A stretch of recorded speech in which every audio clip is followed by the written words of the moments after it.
بسم اللہ الرحمن الرحیم۔ السلام علیکم ناظرین، امید کرتا ہوں کہ آپ سب خیریت سے ہوں گے۔ پیارے دوستو، ایک شخص فرماتے ہیں میں موسم ربیع یعنی بہار میں باہر نکلا اور یوں گویا ہوا،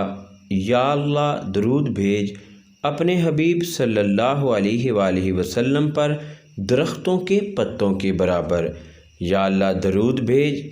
اپنے نبی اکرم صلی اللہ علیہ وسلم پر پھولوں اور پھلوں کی گنتی کے برابر، یا اللہ درود بھیج اپنے رسول صلی اللہ علیہ وآلہ وسلم پر سمندر کے قطروں کے برابر، یا اللہ درود بھیج اپنے محبوب صلی اللہ علیہ وآلہ وسلم پر ریگستان کی ریت کے ذروں کے برابر، یا اللہ درود بھیج اپنے حبیب صلی اللہ علیہ وآلہ وسلم پر ان چیزوں کی گنتی کے برابر جو سمندروں اور خشکی میں ہیں، صلی اللہ علیہ وآلہ وسلم۔ تو ہاتف سے آواز آئی، اے بندے، تو نے نیکیاں لکھنے والے فرشتے کو